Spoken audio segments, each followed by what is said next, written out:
not your land here. It turned really ugly really quickly. I bought the house in March of 2021, and by the time the summer hit, it was a full-blown nightmare. It's my backyard. I'm paying taxes on it. Every encounter I had was used as an opportunity to attack me. Before you know it, everyone's got a pitchfork. So things were turned into something ugly. I was shopping during the housing crisis in the middle of the pandemic when I saw that this particular property had a creek running right through the backyard. I was in love. While the weather was cold and there was snow on the ground, it was very peaceful. But when the weather started to warm up, everything changed.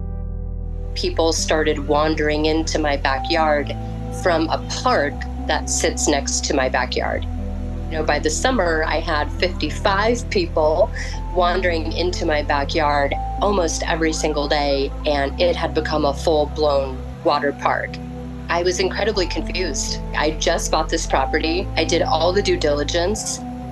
I know that that is mine. Why are so many people coming here?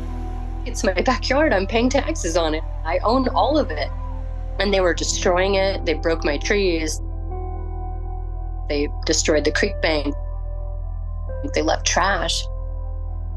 And they were there all the time. I can hear them in my house. They're just right outside my window. So I went down and talked to everybody to figure out what in the world was going on. Some people knew that the property was private. Some people said prior owners gave us permission to be back here many years ago. And other people had no idea. I figured I've just got to make people aware that this is private property. Said I just moved in, this is my backyard.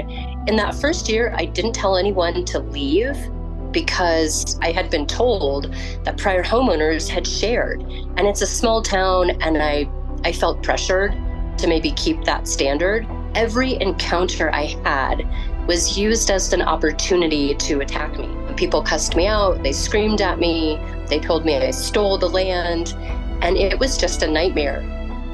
It was so bad. Things were blown up into these big, tall tales that inflamed the community. I would talk to a grandma with her young kids, and I'd say, hey, can you not have them dig on my property? There's a sandbox in the playground. If they want to dig with shovels, go dig over there. And online, it would be this wild woman came shouting at us and screamed and scared the children and threw us into a panic. And people were saying that I was chasing families with vicious attack dogs. And when those stories get out into the community and people are okay lying, and then other people kind of pile on, say, oh yeah, I got screamed at too, and that happened to me. Before you know it, everyone's got a pitchfork and everyone's mad at you. And it goes from kind of an online rumor mill to a very real and very threatening problem, because people started feeling justified making physical threats against me and my family. Her house should burn down. We should go get her. She should be eliminated from the earth. It turned really ugly really quickly, and I had lost track of the ability to control it. It had kind of become its own animal on social media. Everything I had worked so hard for in my life was just being ran through the mud. It was like a big Salem witch trial that the town had. Everyone took the microphone and talked about how I needed to lose my property, even if it was mine, because I was a horrible person and the community needs it more than I do. Now, I don't own a lot of land. In total, it's just 0.68 acres. My house is on a little bit of a hill, and the creek is right here, and then the rest of my backyard is here. So the topography is a little bit different, but when you squish it together in terms of distance, it's all really, really close.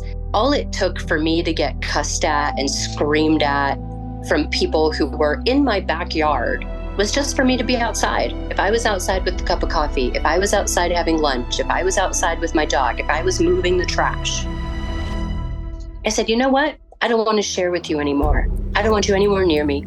I want you all out of my backyard forever. and I don't want anything to do with you. So we sectioned off my entire property in April, and we had trespassers. We called the cops, and we had people online just throwing a massive fit and rallying the troops and organizing themselves for a massive, let's have the government take our property from her. I got sued by Jefferson County in July of 2022. They said, if you would like time to prepare your legal defense, we will give you as much time as you need, but you have to open up your property again to the public. That was the hardest thing I've ever gone through. It was so violating.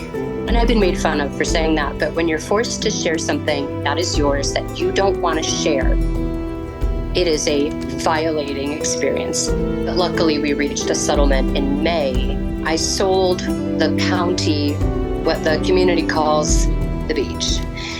And I kept a chunk of property in front of my house where I continue to have private creek access. I continue to have private land.